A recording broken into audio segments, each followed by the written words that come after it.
One common kind of mental illness, which doesn't present itself as an illness to us, of course, it's far too clever for that, leads us to worry incessantly about the future, to worry about bankruptcy, disgrace, physical collapse, abandonment.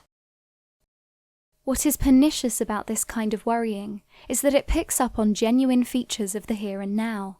It presents itself as reasonable, but on closer examination, it clearly isn't. There are always a few alarming things going on. There is some turbulence in the economy. There can be things that go wrong with bodies. Reputations do rise and fall. But what should eventually alert us to the peculiarity of our position is the duration, scale, and repetitiveness of our worries. We should learn to see that we are essentially worried all the time about something. The target may shift, but what is constant is our insecurity about existence. It is in such situations that a therapist may make a hugely useful intervention. They may point out that the way we worry about the future is in fact telling us a huge amount about our past. More specifically, we are worried right now in a way that mirrors the panic we once felt as children. We are greeting the challenges of the adult world with the defenseless panic of the child we once were. What we are doing in the process is exchanging the pain of remembering the difficult past for a sense of foreboding around the future. The catastrophe we fear is going to happen has already happened.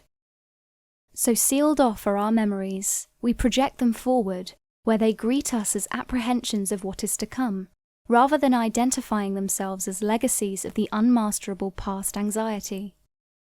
The good therapist becomes aware of the correct source of the anxiety and doesn't let go of their insight.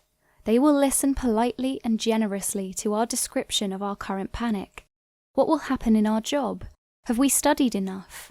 What if our enemies gang up on us? But then they will gently try to shift the conversation to the past, to show us that the future looks so fearful because we are being counterproductively loyal to the terrors of an earlier age, which we now need to remember, to feel sad about, and then eventually to mourn and move on from.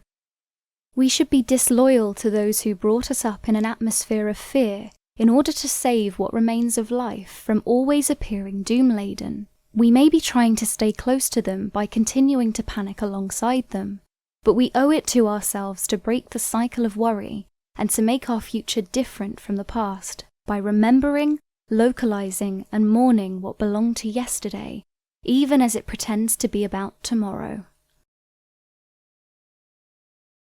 How to Overcome Your Childhood is a book that teaches us how character is developed, the concept of emotional inheritance, the formation of our concepts of being good or bad, and the impact of parental styles of love on the way we choose adult partners.